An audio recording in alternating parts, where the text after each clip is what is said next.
it might be fresh in your memory, the little article that you wrote, but can you tell us your experience with going to film school, why you should go to film school or why you shouldn't go to film school, or what, just your opinion on it? Just Yeah, I really said there were three reasons why you should not go to film school. And I don't have the article in front of me, but I do know the first reason was your degree is not going to qualify you. Well, the degree is not required. Okay, we all know this. You walk on a set, it's always it's who you know that's going to get you there. They're not going to push you ahead of the line because you have a degree. And realistically, they're not even going to ask if you have a degree. It's not required. And no one really cares. They want you to come in, they want you to do the work, do it right, be respectful, be on it, and work hard while you're there. They don't necessarily care about your degree. So how do I you, just feel like yeah. it's not valued as it is in the corporate world. If you have a degree, you can move up quickly in management. You can move ahead of the line because of your degree and not necessarily your work ethic. And I think it's the opposite way in film. That's what I meant by that statement.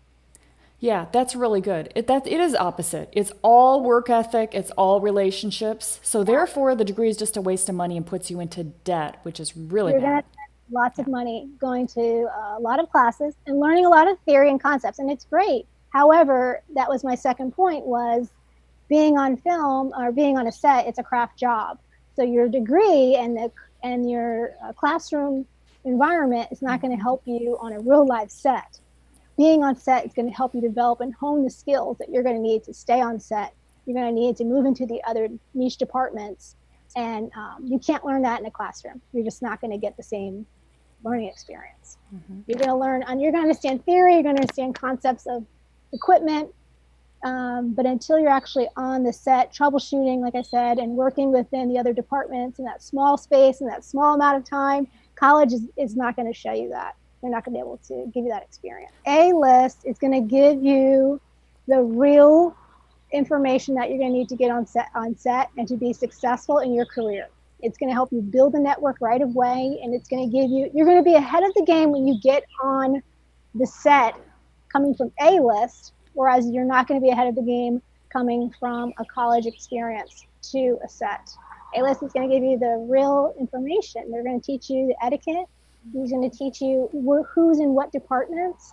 He's going to teach you how to network and then also how to fish for yourself because it becomes a part of this craft job that you build relationships on set and you continue to build the relationships to work with other good people. You work with good people and they refer you to work with the next good people. And then that's how you build your career. And then, you want to be in a place where you become so busy that you're calling other people and connecting other people from the A-list program who you know are going to show up and do well. And that's how you're going to pass the baton of work. So you're not going So to get taught that in school. You're just not. yeah. Yeah, that's what I love about it is because you know a lot of PAs that do it for a long time, but they don't know how to move up and to make these relationships.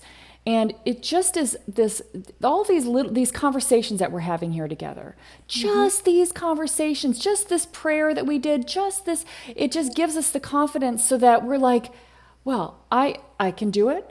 I'm worthy of it. I should be talking to these people. They were where I was maybe a year ago, maybe 2 years ago, but I should be having conversations to get into writing, to get into directing, to get Yeah. into production design, and let me just do it instead Yeah. of thinking I'm a PA that needs to put my time in.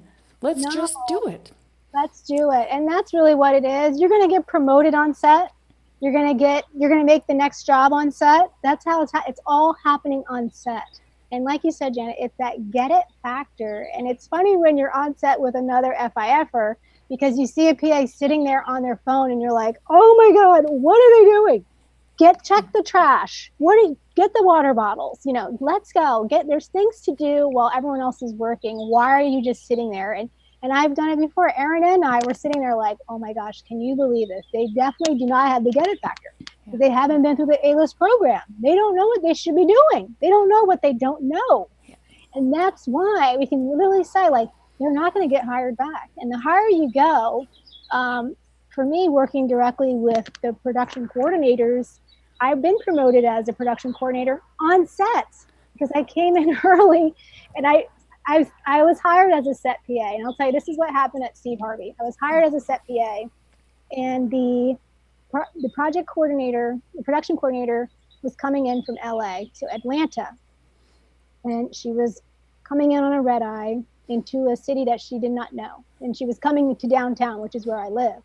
So because of my experience with knowing the A-list program and being the get it factor, I shot her an email after she hired me and said, hey, if you need me to meet you anywhere, I can help you with shopping, whatever you need, I am here. That's something that the get it factor teaches you. Overextend yourself, put yourself in there. And that's what she did. She reached out. She goes, yes, I'd like for you to help me shop. So I ended up shopping with her the day after she flew in. And she, within 2 days, she promoted me to the key PA. She said, I like how you're working. I like how you're anticipating my needs. And I want you to be the key set PA. I said, okay, no problem. So there were 4 other PAs. And within the very next day, she introduced me during the safety meeting when we started production as her assistant, right there on the set. And I'm looking at her like, I thought I was the KPA. She's called me the production coordinator assistant. And she said, if I'm not available, you need to talk to Jocelyn. She's my assistant. And I was like, okay, I just got promoted again. Literally on set during our safety meeting, I just got a promotion. And so I went back to her after that and I'm like, did you just give me a promotion? And she was like, yeah, yep. And so this is what happens. This is how it happens. It doesn't matter about your degree. I have a degree. No one even ever asks me about my degree. And honestly, I shrunk it down on my resume to be the smallest thing now. It's there if you want to see it, but it doesn't matter. It doesn't matter. It's all about experience and who you know. And she's going to hook me up with other jobs, and she's going to call me her production coordinator assistant. And that's how I'm going to move into the production coordinator assistant world because of I got promoted on set. And so she's going to move me up, and then hopefully I can start posting for production coordinator assistant jobs, which I have.